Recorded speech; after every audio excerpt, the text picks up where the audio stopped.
Bismillahirrahmanirrahim. Assalamualaikum warahmatullahi wabarakatuh.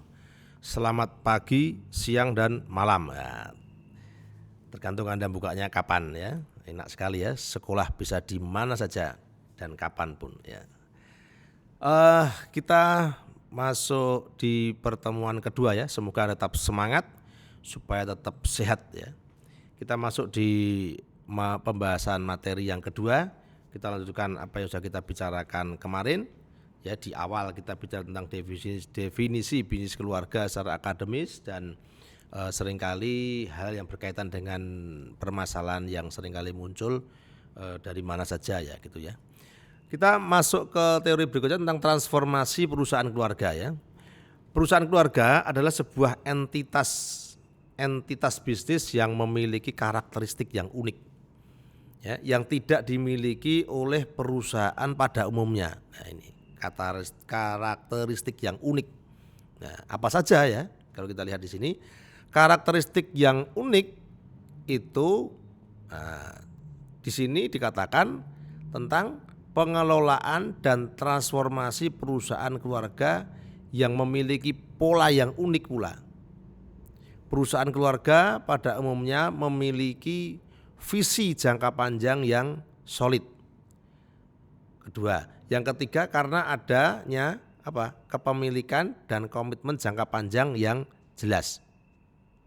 Jadi kalau kita lihat di sini apa toh karakteristik dari perusahaan keluarga yang unik ini?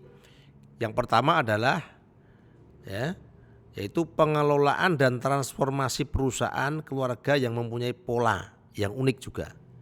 Yang kedua adalah perusahaan keluarga umumnya memiliki visi jangka panjang yang solid. Karena apa? Karena adanya kepemilikan dan komitmen jangka panjang yang jelas. Nah, karena keluarga sehingga tadi mempunyai rasa memilikinya yang kuat. Ini salah satu bentuk karakteristik dari perusahaan keluarga. Ya. Terus perusahaan keluarga yang ketiga, perusahaan keluarga pada umumnya juga memiliki fleksibilitas dan kecepatan di dalam pengambilan keputusan yang tinggi. Ya, karena apa? Karena perusahaan keluarga dikelola oleh manajer-manajer yang sekaligus menjadi pemilik. Dikelola oleh yang memimpin adalah mereka memimpin, tapi mereka juga memiliki dari perusahaan tersebut, sehingga apa?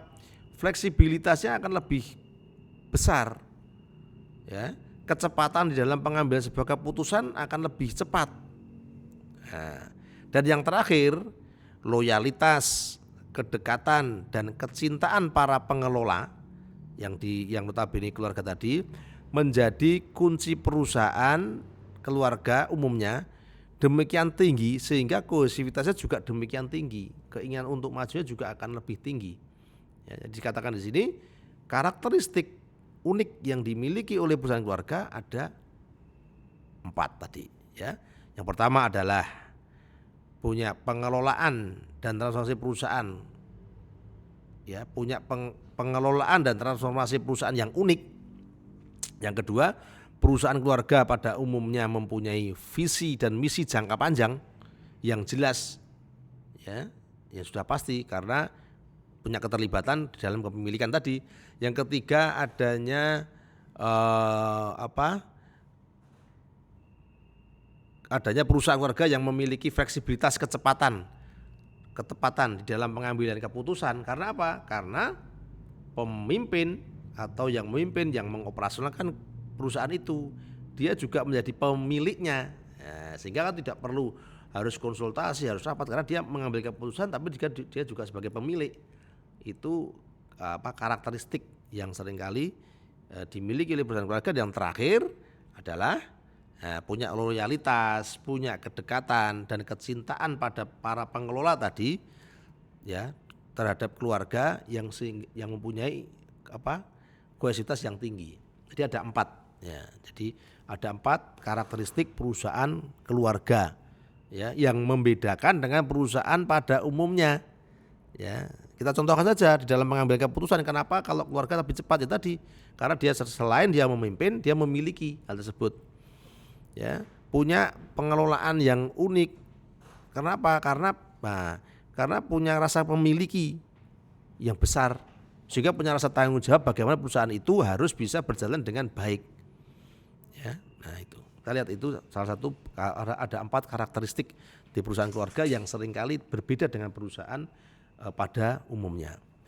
Kita lihat berikutnya tentang konsep dasar di dalam bisnis keluarga. Dikatakan di sini setiap perusahaan keluarga selalu memiliki 3 area pengelolaan yang saling terkait.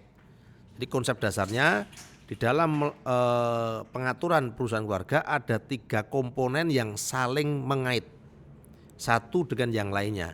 Ketiganya sama-sama pentingnya. Kita gambarkan 3 aspek pengelolaan itu layaknya 3 kaki yang menopang berdiri sebuah perusahaan keluarga.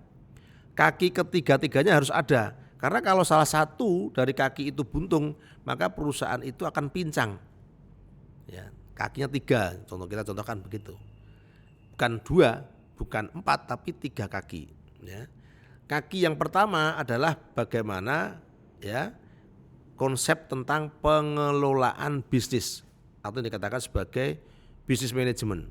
Ya, tentang pengelolaannya seperti apa, dikelola dengan sistem strategi yang seperti apa, ya, menggunakan model pengelolaan, bentuk badan hukum yang seperti apa. Ini bagian di dalam pengelolaan bisnis. Yang kedua tentang pengelolaan keluarga atau family management, ya, keluarga ini. Dan yang terakhir tentang pengelolaan kepemilikan yang dikatakan sebagai ownership management. Jadi konsep dasar yang dimiliki perusahaan keluarga ada 3 konsep, yang itu pertama adalah bagaimana mengelola bisnis yang dikatakan sebagai business management.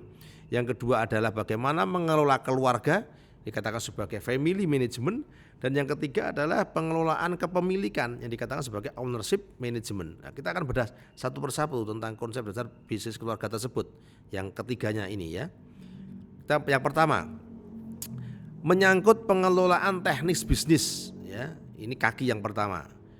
Ya, perusahaan menjalankan strategi apa yang dilakukan di dalam pengelola apa yang ada di dalam tadi konsep yang pertama tentang pengelolaan bisnis, ya. Yang pertama adalah bagaimana perusahaan menjalankan strategi. Bagaimana perusahaan mengimplementasikan misi dan visi perusahaan itu menjadi sebuah tindakan aplikatif yang dilakukan dalam perusahaan tersebut. Ya.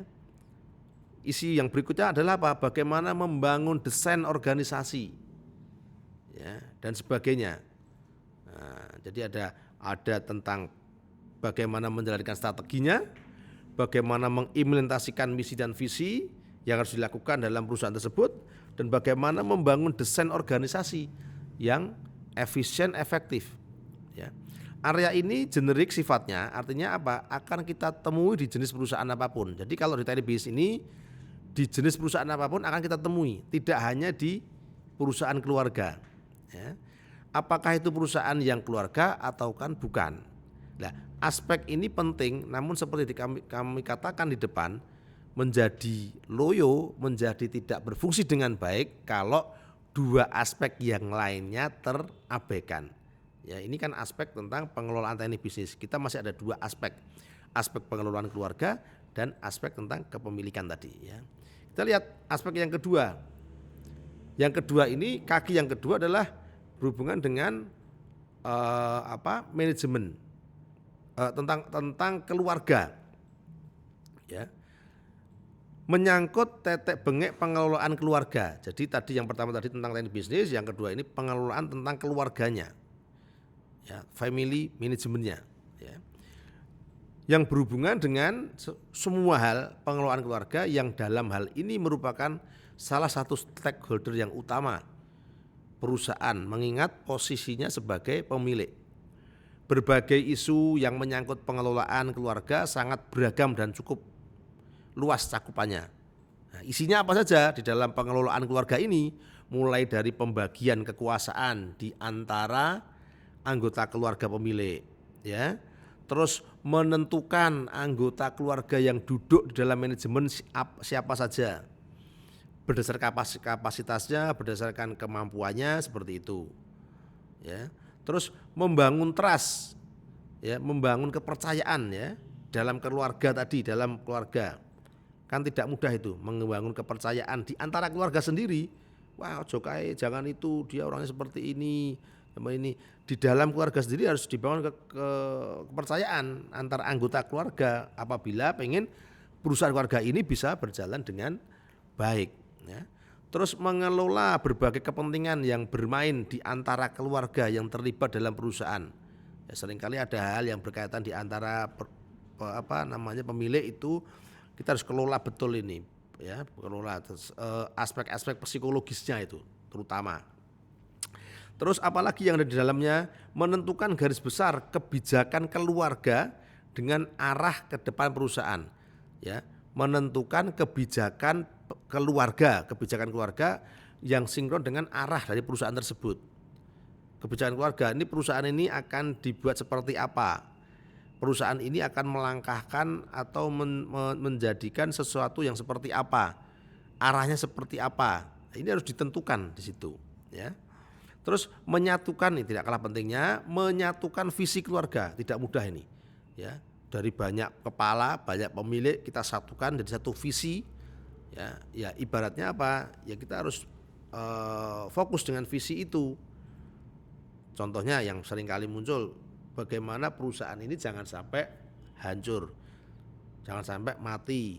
Karena apa? Karena di sini tidak hanya sekedar, ya, sebagai perusahaan yang bisa menghidupi keluarga tersebut, tapi perusahaan itu punya kemanfaatan bagi orang banyak.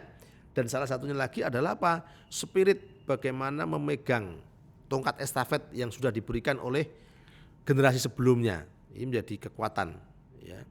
Dan itulah yang akan menjadikan sebuah misi visi perusahaan keluarga itu bisa lebih kuat dan bisa diaplikasikan dengan baik. Mengelola konflik antar keluarga ini tidak mudah, ya. Konflik internal yang seringkali tidak berhubungan dengan perusahaan, tidak berhubungan dengan kebutuhan perusahaan, ya, ketidaksenangan, ketidaksukaan yang terjadi ini harus dikelola. Karena apa? Ini bahaya kalau tidak, ya. Nah, seperti itu. Sampai dengan merencanakan, nah ini perencanaan suksesi antar generasi berikutnya, ya, seperti apa nanti akan kita bicarakan di materi tersendiri tentang bagaimana mempersiapkan suksesi tersebut. Jadi perencanaan suksesi itu masuk ke dalam tadi family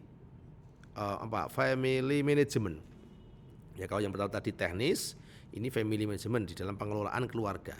Dan yang terakhir, yang ketiga adalah tentang menyangkut pengelolaan, ya, kepemilikan saham perusahaan. Isu yang terkait dengan kepemilikan maupun ini pun memiliki cakupan yang amat luas dan sangat strategis bagi masa depan perusahaan.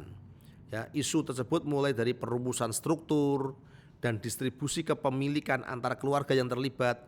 Setiap keluarga, ya, nanti kamu mendapat berapa persen, apa yang menjadi hak kamu, apa yang menjadi kewajiban kamu. Nah, ini harus dibicarakan, ya, secara kepemilikan tadi.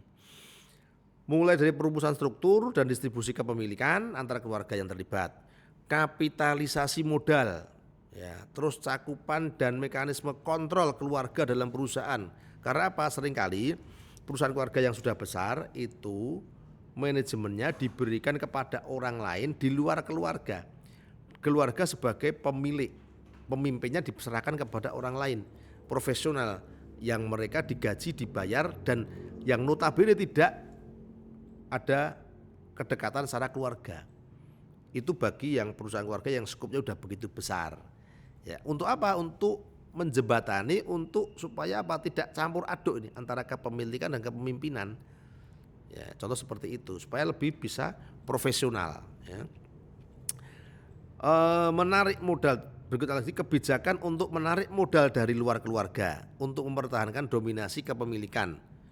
Ya, modal dari orang luar keluarga dimasukkan, tapi bagaimana dominasi itu tidak begitu mendominasi yang besar. Karena apa? Pada saat kepemilikan itu didominasi oleh orang luar, perusahaan akan hancur. Karena apa? Beralih kepemilikannya dari keluarga menjadi kepemilikan eksternal yang tidak keluarga lagi. Nah, artinya ini dikatakan tidak berhasil kalau seperti itu, sehingga perlu di-create dengan baik, ya. Contohnya apa? Kalau kita lihat bagaimana meng-share pemilikan kepada orang lain, ya, kepada orang lain. Contoh apa? Saham, ya, saham dijual secara apa namanya, dipublikkan, ya, saham itu. Tapi harus berapa persen saja yang yang bisa dilakukan, jangan melebihi kepemilikan saham yang dimiliki oleh keluarga. Ya, nanti akan beralih kepemilikannya kalau seperti itu. Terus hingga penciptaan mekanisme penggalangan modal di lingkungan keluarga untuk menopang ekspansi pertumbuhan perusahaan. Yang intinya adalah ini bagaimana mengelola kepemilikan di perusahaan keluarga supaya kepemilikannya itu tetap dimiliki oleh keluarga. Ya, ini mungkin yang bisa saya sampaikan di materi yang kedua, ya. Nanti akan kita lanjutkan di materi-materi berikutnya, di pertemuan-pertemuan berikutnya yang berkaitan dengan hal-hal yang berhubungan dengan strategi, trik, dan apapun yang ada dalam perusahaan keluarga khususnya, ya. Terima kasih atas perhatiannya, kurang lebih saya mohon maaf. Akhir kalam, wabillahi taufiq wal hidayah. Wassalamualaikum warahmatullahi wabarakatuh.